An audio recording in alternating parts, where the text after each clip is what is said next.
Hello, Louisiana Beer Reviews. We're looking at a Scotch Ale from Kansas City, Missouri. Thanks to the Whiskey Scout, he gave this to me. Whiskey Scout. We're going to go ahead and try this. I don't know much about it. All I can say is what's on the back. I don't know too much. 5.9% alcohol. Same alcohol per volume that you get from a ice beer. Right, and 25 IBUs. And we have a good date on it, so Yeah, showing a brewery there. it's a bourbon barrel aged. So the only thing I've ever had that's bourbon barrel aged along the lines of Scotch Ale is Backwards Bastard. Yeah, I was looking on this company's website. They didn't really have a whole lot of information about this. She knows a little bit, and Yeah. I saw that some people had done. I think this beer company started off as a like one of those make the beers in a bar type place. Like a Yeah, tap room. yeah, a tap room, and then they expanded off from that. And anyone just go ahead and chime in at the end of the video if you know more information about this company. But I was under the impression passed through Iowa in 2007 and had some of the Boulevard beers, and they were some of the best beers that I had as far as like craft at that time. So that's 14 years ago. Let me get you more into the video a little bit. Just a slight adjustment. Okay. Okay. So the color, of course, is Copper. copper, kind of a dark caramel color. It's kind of like the same color we would expect with Scotch Ale. You've had a couple. Actually had one that I haven't had before. It was a local one. You pulled out last time we were doing Scotch Ale. The local company. You said you got it a long time ago. Oh, it was an empty bottle. Yes. Oh, the Rick and Jack Scotch Ale. Yeah. Oh yeah, from West Louisiana. Yeah. So the appearance is Scotch Ale, like we're both used to. And that old bottle I showed you, it looked just like that from 1996 when I tried it. Not getting much aroma. I'm smelling orange. Orange peel, like tangerine peel. marmalade, maybe. Perhaps marmalade, but it's definitely like an orangey tangerine. It's kind of an off scent from a Scotch Ale. It smells like orange. Yeah. Well, okay. It's like if somebody took an later tangerine, if there's such an animal as an later tangerine, and made a beer from it. So that's the aroma I'm getting. Not a Scotch Ale, tangerine. I'm getting a little malt underneath. And I'm getting a little bourbon barrel actually starting to come into play as it warms. I'm getting. Oh, yours is warming already? Yeah. Mine is. It's warm out here. It's humid out here. It's probably getting toward 80. We're sliding into the sticky months, kids. Yeah, I should have left Sticky a little months. bit of liquid because there's a little solid at the bottom, but just very little puree. Yeah, so the appearance is of Negro Modelo, I would say, with a little brighterness going on. Yeah, and murkier. Yeah, and kind of, yeah. I'm going to go ahead and taste and see what it's all about. Okay, hold it by the stem so it'll chime. Oh, here we go again. Got to be proper. Because if you hold it there, it'll dug. It's a bad cheers. Oh, those roses are coming out so pretty. I wish we were sitting in front of those, but we're not. All right. Tastes like tea. Tastes like tea. It's got a sharp little bitterness to it. And they're saying 25 IBUs, but it seems a little more bitter, but you know how that goes, those numbers.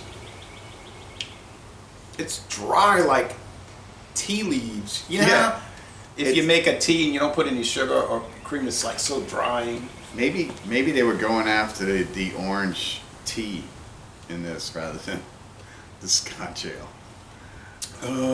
Body, let's see, body's medium. I don't know.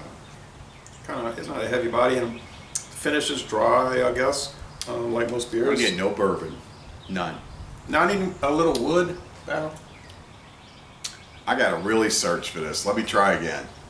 In other words, if we didn't know it was bourbon barrel aged, we wouldn't be talking about it. Is what you're trying to say. If I didn't know what this beer was, I'd say it's a great tea beer with the aroma of tangerine. Wow. Well, I guess that's not necessarily what a Scotch ale is supposed to be. No. No, this doesn't even taste like a Scotch ale. Oh, the other Scotch ale we had was about Founders. We don't get that around too much anymore. Founders made a Scotch ale too that they would bring around. Dirty Bastard? No, no, that's I'm sorry. Oscar Blues, I was thinking. Oh, sorry. Oh, yeah, and it had like a plaid on the label. Mm-hmm.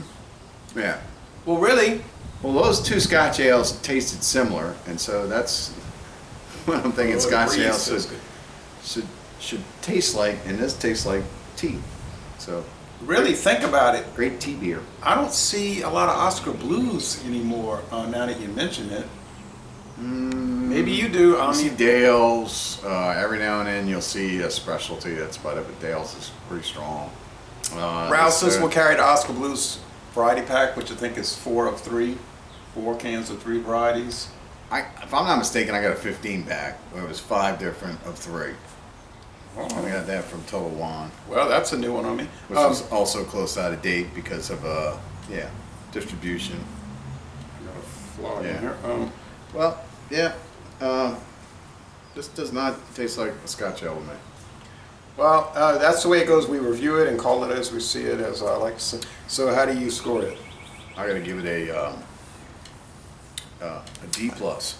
A D plus. So it's bad, but high bad. Okay. It doesn't taste like a Scotch ale. It tastes like iced tea with an orange aroma, tangerine. So I don't know what they were going with this. It had a funny little slick mouthfeel in it, like almost like some soap, something. Okay. Yeah, like slick. Did you get off a honeycomb or something? No, off of like soapy water. Not that I would drink soapy water, you understand, but like you feel it in your hand. That's a pleasant surprise that you want in a beer. I don't think so. I'm not trying to be sarcastic. I'm just telling you what I felt in it. I'm not going to go to a D plus, of course, but it is a little strange. I can't remember what I scored it when I had it originally, but I'm going to go with a B. So say an 83 out of 100, like getting into the mid 80s. But at this point, I would not go higher than just a B. So it's a good beer in my opinion, but it is a bit strange. And if you're looking for a bourbon barrel age, we've had 2 that did not evidence that much. This barely, and you could argue, like you're saying, not at all. And we noticed the Panther Cub didn't really have any kind of barrel age character, did it? Yeah, it's almost like QA went on a beer the last year, you know? Like quality systems just isn't there. I revisited Panther Cub. I gotta stick with my grade on this. I say you just didn't do a good job here. This does not taste like a Scotch ale at all. As an overall beer, it's good, but there's, again, got the wrong label on it, and this has kind of happened across the board with these things that we've been tasting lately from the Omaha area. I revisited Panther Cub, and it just still did not have. It's ordinary, yeah. No, I loved it, but it did not have the barrel aging. No, that I could tell. No, and you pay for that too. So which should be a porter. If you get the regular dark sexy and what is it, dark sexy porter by Founders, you get 6 for $8.99. Right there, my thumbs. Okay, but if you choose to get the Tiger Cub or whatever, Panther Cub, the Panther Cub, you get 4 for $12. Yeah. So basically, double the price. You don't get what you get, and the dark sweet sexy one is actually better. So buy the porter and add a little Evan Williams Bottle and Bond, Whatever you want. and then you might come out ahead. Whatever floats your boat. You're talking about Omaha, Nebraska. For a little while, we were getting a few Nebraska beers, remember? In the can. Yeah, with the big wad pop top. I was about to say, you pull a cap. Those were actually pretty good. The whole top come off. And I think the company was called Nebraska. And then it just gone. Good. They had a lot of them. Their IPA was good. They had the Pilsner was good. Every one of them I tried was good. But then they were just going And then on. they made a specialty dark one. Oh, you tried that many? Which was a bourbon barrel one, which was fantastic. I would say it was close to the old 1050 we used to get, which was awesome. See, I knew I was right that we were getting them. And I think Martin Wine Cellar was carrying a bunch, and then just Ilios has had them. Ilios. Okay, well, thank you for Ilios Wine Warehouse, New Orleans, Louisiana. Well, les amis, bon temps relais. Thanks for watching this. Kind of hidden a little bit, but ask around and you'll find it. It's right on the lakeside of U.S. Highway 90. Good I mean, prices. you know, Pain in the butt to get out of this park. Look at a Google map. It's worth it. You'll find something for deals in there. yeah, and then you can go across the And then parking they lot have and the eat good at Felipe's. Yep, and go get you some tacos. So- or nachos. Or go to Ted's Frost Stop. All right, so les bon temps relais. We're going to end this review by saying, y'all go to Kansas City, Nebraska. Here comes that diesel. Y'all go to Kansas City, Nebraska, and visit the Boulevard Brewing Company Brewery. Enjoy.